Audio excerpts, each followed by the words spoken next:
Here's what we've been doing on the Newscast podcast this week. Watching David Lammy defending his performance at Prime Minister's Questions after he didn't reveal details of 2 prisoners who'd been released by mistake. At the dispatch box, I did not have all of the detail. That detail was actually released just later. Kemi Badenoch explains she was a bit invisible when she took over leadership of the Conservative Party because she was getting them out of a black hole. Making sure that we survived is a going concern. Money, very, very important. Without money, a party can't survive. Was there a risk that you would have gone totally bust? Yes, there was. And I combined my 2 great loves, analysis of politics and pop music. Katy Perry is Rachel Reeves. Justin Trudeau is potential tax rises on lots of people. Today was Katy Perry and Justin Trudeau in the restaurant in Canada being snapped by the paparazzi. Oh, I see. In other words, the soft Ooh. launch. Yeah. Yep. The budget is Katy Perry and Justin Trudeau snogging on the yacht. Newscast from the BBC.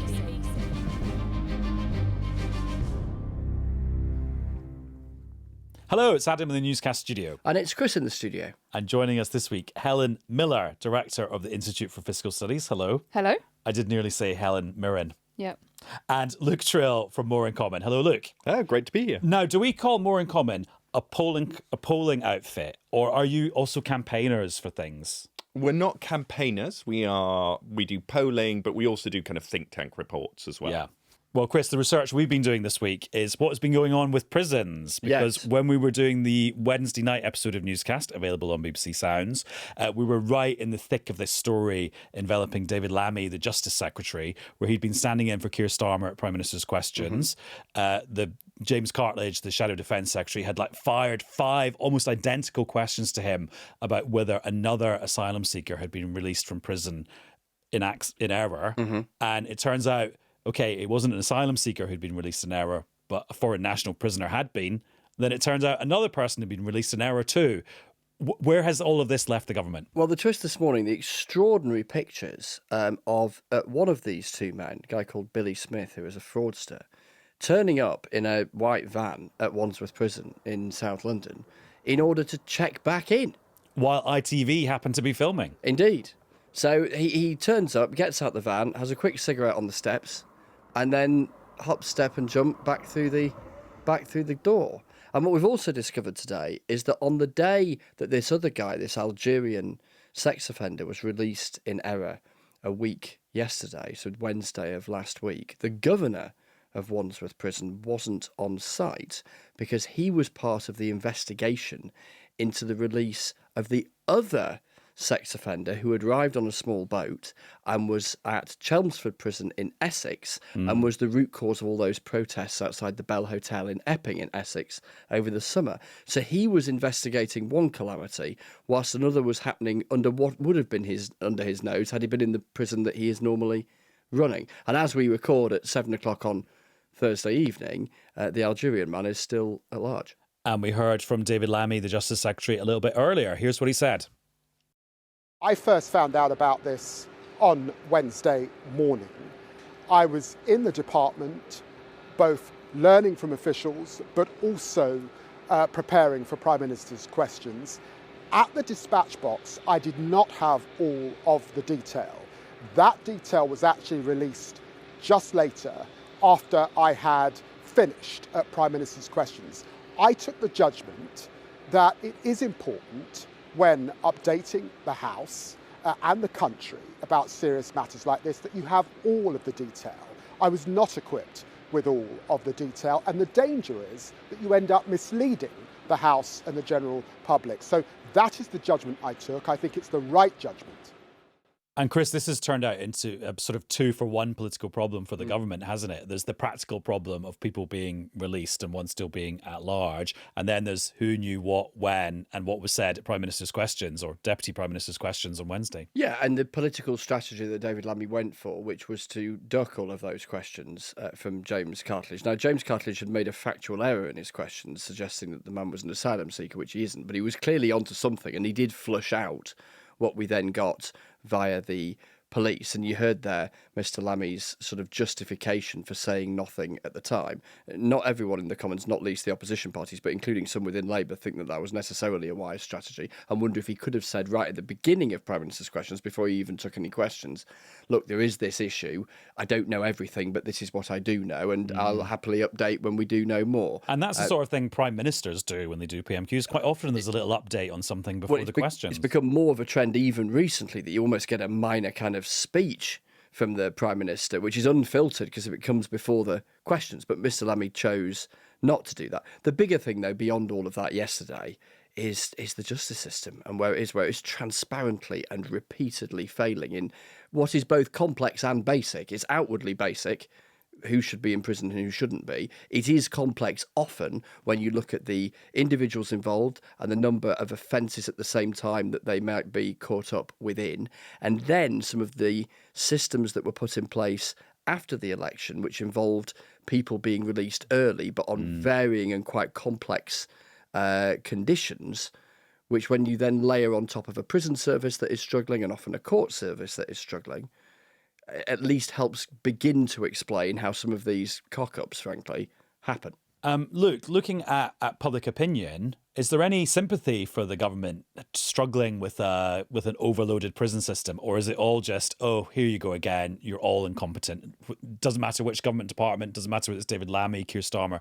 Where is public opinion on all of this? Yeah, it's far closer to the latter. And I think there are two reasons that this is dangerous in public opinion terms. One is the most obvious one, which is, people genuinely do think the first duty of government is to keep people safe, and that sense that the justice system is failing to do that. These errors are made. We know that the prisoner releases, the sort of planned ones, were very unpopular. Accidental releases even more so. So that's one level. But there's a second level, why I think this is particularly dangerous for the government, because it goes to the issue of control. And one of the things we're increasingly sort of finding in our focus groups is a sense that government isn't in control of events. Events are in control of the government. Not just this government, the last one as well. And there's a reason why Take Back Control was such a powerful slogan, because it's what people want governments to have. And I think things like this just increase what we've talked about before, this sense of, okay, yeah, look, options like reform and the Greens, they're risky, but can they be more risky than what we've got now? Why don't we roll the dice? And I wonder if there's a particularly sharp element in exactly that point where you look at two overlapping things. One is immigration, both legal and illegal, and in particular small boats, and that sense of governments not transparently not being in control. And then a justice system where transparently governments don't look like they're in control, and where there are overlaps between those two. And we've had two case studies that overlap on both of those, one on small boats and one on a visa overstayer, in other words, illegal and legal migration. Then, my goodness, that's pretty sharp, because both of them point to that transparent lack of control. It's interesting, though, Chris, because when we were chatting on Wednesday night, I was wondering if there was going to be an example of the government trying to show some real grip of this. And as far as I've seen it, there hasn't really been one in the last 24 hours, other than we'll find the guy and return him. We're looking into all of this. There hasn't been a big sort of, even a gesture to trying to get more control of this. But then I'm not sure, what could that have been, I suppose? I mean, David Lammy, we heard him just there. He was at a building site in Market Harborough in Leicestershire, where they're building a new prison. And the argument that he makes is that an element of this is that prisons in England and Wales are full.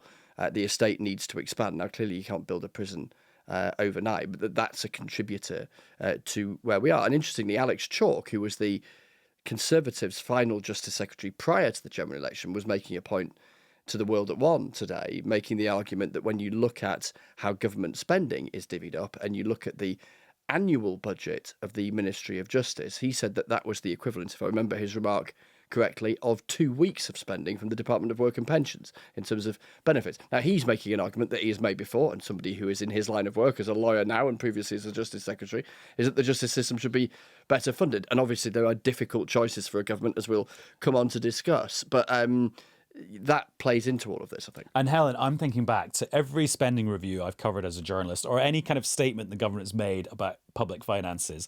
And one of the kind of footnotes has always been, and another difficult day for the Ministry of Justice. They always seem to be kind of at the back of the queue. Yeah, it is difficult. I think there is really a systemic problem here between the courts and the prisons. I mean, just to give you a fun fact, the Ministry of Justice, look at their day-to-day budget, that is lower in real terms now than it was in 2002.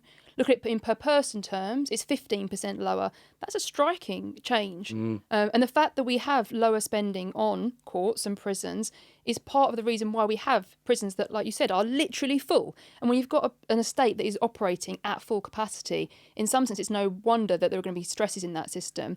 We also have a horrible chicken and egg problem. There are lots of people sitting in prison waiting to go to trial. They can't go to trial because the court system has a huge backlog. But there are people in the court system who need to be sentenced, but if they're sentenced, there's no prison place for them. So you have this situation where this is not the first time that prisoners have been released wrongly. That has happened before. But the background is, as you said, this problem where you've got courts have a big backlog, prisons are full, the system is obviously struggling.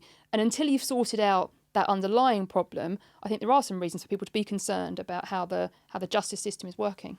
Although maybe a bit of an opportunity here, because we're often told about public sector efficiency and how you can run the government with more bang for each buck. And we do hear that the prison service is quite a kind of paper-based thing. And some of these mistakes happen because people are using antiquated systems and doing quite complicated calculations. So there is a kind of opportunity here to modernise. There is some opportunity. And actually, one thing the government has done is put some more money into the capital budget, the investment budget. Like you said, they're going to build some more prisons. That's not a quick solution, but eventually those prison places should come online. They're also looking at sentencing and how who goes to prison. I think it's right. We should discuss who has those prison places. And yes, there could be some productivity, some efficiency gains. They're not going to happen overnight. And there are other practical things like you need judges. You can't train judges really, really quickly. So yes, maybe you can make it a bit more efficient if you don't use paper so often. But the reality is that you're not going to solve this problem really quickly. So in the meantime, you have to make sure you're not letting the wrong people out of jail. Chris, how weird was it being summoned to Downing Street to see the Chancellor lay out in quite a lot of detail what she's thinking about for her budget in 3 weeks' time? Because that is not the normal way things are done. And also the fact it was at 8:10 in the morning on Tuesday. Yeah, it was doubly weird. And the timing. So I was asking the night before when we found out about this, why is it happening so early? Is it a logistical thing about having to be somewhere else later in the day? No, it wasn't. It was about hoping to get live onto the radio and the telly at breakfast time to try and, in their view, make an argument to a wider audience beyond nerds like us that the budget's going to be tricky and your taxes are going to be going up, basically. And their view, and we'll see more of this, I think, in the next couple of weeks before the budget, their view is that it's sort of old-fashioned, that you in the past you've had a sort of, in the month or so before the budget, the likes of us and plenty of others talking about the budget, and the only person who isn't talking about it is the person who's writing it and is going to deliver it. So why not be part of that argument? And so, as I say, there was that news conference, but it'll be the first of a few things. She'll be doing other interviews next week. Now, there's a slight oddity to that because obviously all of the questions that you really want an answer to, you're not going to get an answer to because you're not going to get that until the day itself. But from their point of view, they say, look, those first 5 minutes of a budget when it happens on the day. Now, granted, if you're watching live, you hear it, but most people aren't, where they kind of do a thing of this is the state of the economy and this is why I'm going to act in the way that I'm about to act, and then they announce stuff. When we're reporting the news of that on the day, we're talking about the choices. We're not talking about the landscape as they see it. Whereas if she talks now about what she sees as the backdrop, then maybe more people hear it and therefore have at least a sense of why she does what she does, whatever they make of what she then chooses to do. Helen, when we look at the difficult backdrop the Chancellor was talking about, she says it's the responsibility of people that came before her, whether it's the people that made Brexit happen, or it's COVID, or it's Vladimir Putin for invading Ukraine, or it's the Office for Budget Responsibility going back and revising their spreadsheets for just how productive the economy is. How correct is she when she makes that diagnosis? So I think it's worth distinguishing between two different things. So, yeah, the OBR, the Office Budget Responsibility, is going to downgrade its assumption about how fast the economy will grow in coming years.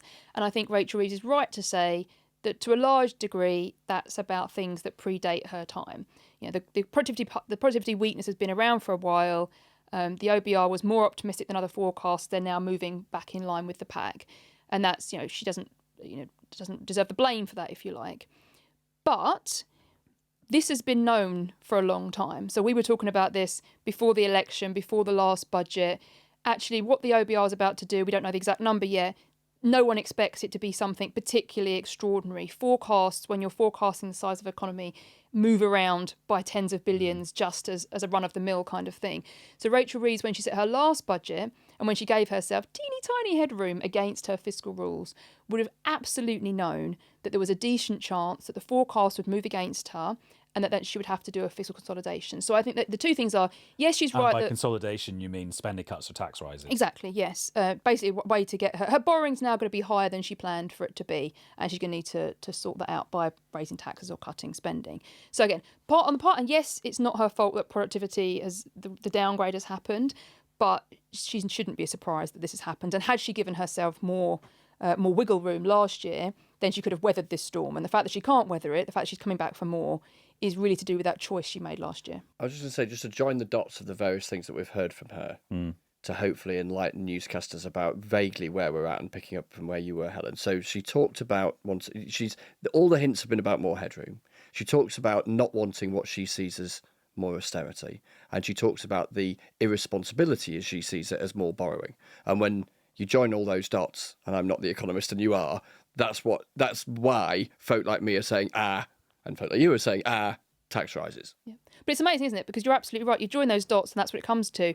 But she stopped short of saying that. She didn't actually say, I'm going to put up taxes, which is, surprising because it's an unusual speech anyway. And it's unusual to say everything that allows you to deduce that there's tax rises, but she stopped short of saying it. And even on the headroom, she's indicating she might, but she might not. She's left herself open to not doing that. I mean, this was classic in some sense Treasury pitch rolling. It's pitch rolling the ideas, it's warming people up for the idea that yes, I might do a tax rise, I might do one that's bigger than absolutely necessary to build headroom. But I suspect one reason they're doing that is also to test responses to that. They're going to see we haven't decided whether we're going to do it yet. Let's see how people respond to it. So I don't think it's just the getting on the news to put that narrative across. It's also, I suspect, testing reactions to it. And it's then all deniable as well. Whatever she then said, well, no one never actually said anything. I just said I was going to be, quote, responsible. Right. You're the guys that read into it that it was tax rises. Luke, what's your guess about how, if Labour were to breach their manifesto commitment not to raise the big three taxes, how would people interpret that? So I think there's actually a real danger here of treating breaching that commitment as just another unpopular decision. Because for the public, the entire of the economic argument of the 2024 election was framed around those pledges. They were front and centre. And so I actually think, I'm one of the people that thinks the consequences for trust in politics in general could be quite profound from this. It's already low, but I think people said, we had an election, you had an opportunity to set out your stall. You've now done something very different, and we know from the testing that the public don't really buy Tory black hole. They don't overall buy that it's okay to blame Brexit. It does help them a bit with their progressive flank there, but they're not buying it. And so I think it presents a real challenge. I think the one thing that the Chancellor did to help herself, though, in that speech, and why I think on balance the speech was a good thing in public opinion terms, is that she started to make what I think has been missing from this government, which is a values case, which is why are we doing what we're doing, rather than constantly talking about tough decisions, because public have had enough of tough decisions. They think they've had tough decisions since the financial crash, right? They want to know what is on the other side of this, what comes next as a result. And I think by recognising cost of living as a primary objective from the budget, by talking about public services, she's at least got a narrow path to say, I don't want to be doing it, but this is why. And then I think it has to quite quickly flick to, and this is what we're going to build with it as well. But I still think it is really difficult, and I think it's going to reinforce the problem that started with the winter fuel allowance, that they weren't honest. And I was just really intrigued by the return of a phrase that we heard during the Cameron Osborne years of, quote, paying down the debt, which you're rolling your eyes, Helen. It's like Helen Mirren is here, just withering look.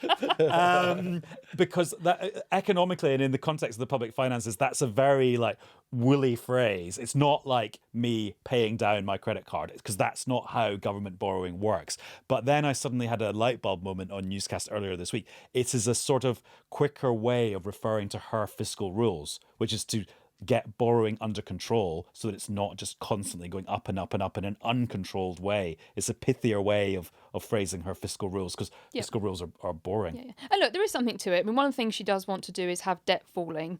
And I think the paying it down thing is like I'm rolling my eyes, because what you really want to do is have an economy that's growing so that the debt becomes less important, rather than really quite think of it as literally so it's paying smaller it as a share of the total economy. Oh, well, you could pay it off. We could also just raise more taxes and spend it in that way. But in some sense, she's, you know, that's fine as a pithier way. I mean, stepping back from that, it's interesting that that's a speech she could have given before the election. It's a speech she could have given when she got into power. It's a speech she could have given before the last budget. So in some ways, better late than never. But it's interesting that I wonder, from the public's point of view, there have been versions of this speech, and actually she had these three priorities this time: the debt and the cost of living and whatever else the other one was. NHS. But then Quite an important one. There have now been lots of these. There were 5 missions to start with, then there was something else, then there was some other priorities. So actually, they've all moved around a bit. And maybe this is the one they'll settle on that becomes the one that's good to communicate. But I've lost track of how many times now the government's had a new set of small number of things to try to communicate. And the public, as a result, don't know what this government stands for. And not only do they not know what it stands for, it's quite interesting, so much of what they've done is what I sometimes call sort of incongruent with why people elect a government. So one of my favourite questions we ask, what do the parties look like at their best? So when you ask, what do the Conservatives look like at their best? The thing which comes out on top is create economic stability. It's why the mini budget was so damaging. It's why Cameron and Osborne could do austerity and still win in 2015, because it was congruent. But people don't say the same of Labour. If you ask what Labour looks like at their best, there are 3 things, which is looks after the working class, invests in public services, and tackles poverty. And those 3 are all quite close together. And yet so much of their language in the first year was almost trying to mimic that Tory strength of create economic stability. So they've been doing something which sort of just isn't congruent with why people are. And it's why I think, and I'd be interested in your point of view on this, Helen, that almost the original mistake was not, during the election, saying we are going to reverse the Hunt national insurance cuts. Because I know from a public perspective, people didn't notice them. They didn't think they were real. People would say in focus groups, oh, they're just going to take it from somewhere else. And in doing that, there would have been an opportunity to level with the public. Okay, it might have cost them a few seats at the margins, but actually would have avoided this mess. Yeah. I think sometimes, I agree with that. And I think in some sense, the original sin was bigger than that. It was to not have the discussion that she's trying to have now, that there are difficult things. Productivity has been weak for a long time, and we have a choice. We could cut some spending some more, but the cost of that would be lower public services, or we could raise taxes, and here's what we could buy with that. Here's the kind of the sunny uplands of that. You could have done that before, and whether that meant you reversed the next cuts or you did something else, at least it was everyone knew what to expect. You then expected high, and you could talk at the same time, but you get higher taxes, but here's what you get in return. The difficulty this budget's going to be, she's basically going to have to try and find a way to sell, you're getting higher taxes to pay for what I already promised you before. Although, that's if you think about things that are different now compared to the election last year, I mean, Donald Trump is in power and levying tariffs left, right and centre. And in some countries, they're huge tariffs, which have quite a big knock-on effect on the global economy. Inflation they call it sticky, don't they? It means it's hanging around in the UK for longer than anyone expected. Those are things that have changed since the election, that Rachel Reeves will argue and has argued have changed her calculations. And then there's also the psychology, that baked-in psychology within the Labour Party of just losing far more elections than they win. And so prior to an election that they think they might be able to win, fearing that they still might not. And then also the recent sort of folk memory within Labour, which is that in order to win, you have to convince recent Conservative voters to back you, and a big part of that being that you have to convince them that you're going to be economically credible, and therefore a temptation to hug the Conservative economic strategy quite close. Had that back in 1997, arguably thought, "Ooh, Jeremy Hunt's done these tax cuts, are they affordable? What would people say if we said we'd reverse them? It'll be, does that play into people's negative prejudices about Labour? Better not." And to go further than that, but to go further, not just how close to it, but also to have all these tax locks and to say, not only will we not undo these, we won't increase income tax, national insurance, VAT, corporation tax. Binding their hands. Bind their hands very severely. Which was always a mistake because you never know how the world's going to change. And therefore, taking tools off the table before you know what you have to respond to is a mistake.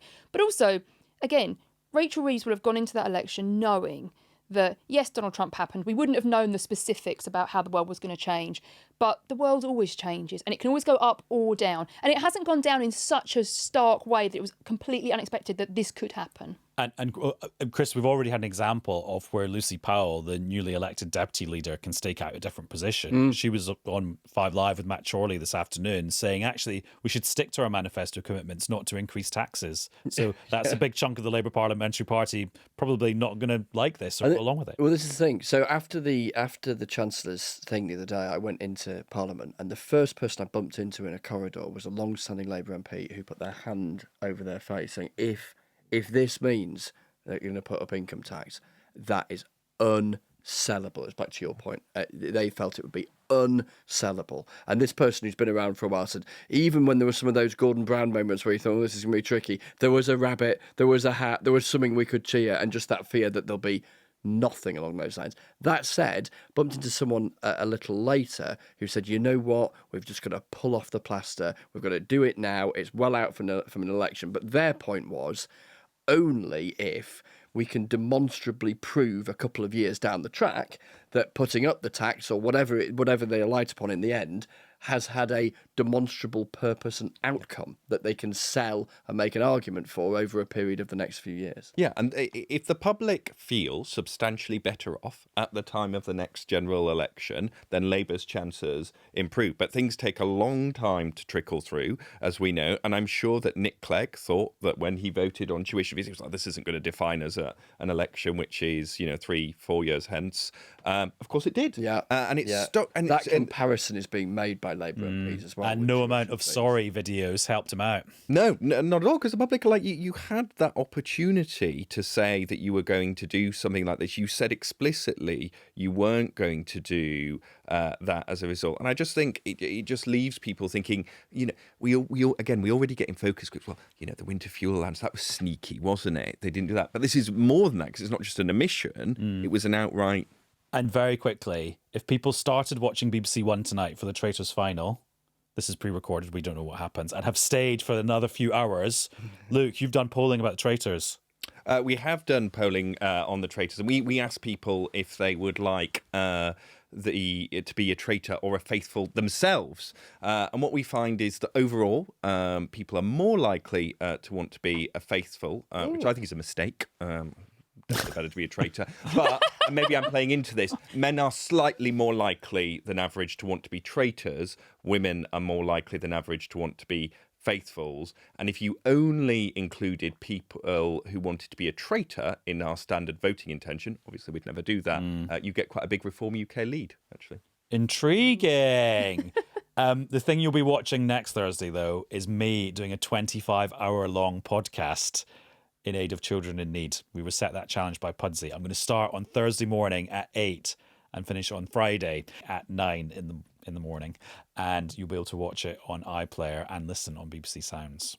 Those last few hours might be worth a watch. Well, I mean, I might just watch old episodes of Traitors and just sort of narrate them and be like, oh, Alan has walked into a room, just to fill the time. Maybe you could read the IFA Screen budget. You could just make an audio version of that. That could be good. Actually, that's probably about 96 hours, isn't it? It's a big document. Yeah, Although big I don't know how you would do the spreadsheets. Like in a spoken got way. this. The graph, yeah. Actually, Get yeah. some graphs up, yeah. And you've done hundreds and hundreds of opinion polls on all sorts of things. I could just You can read have them We've out. got plenty of material for you. And Chris, I could just explain to you what the format of the Traitors is. Well, You're not an avid viewer. Well, exactly. Right. Helen, thank you very much. Thank you for having me. Luke, thanks to you too. Thank you. And Chris, good to see you as always. Cheers. And that's all for this episode of Newscast. We'll be back again very soon. Bye-bye.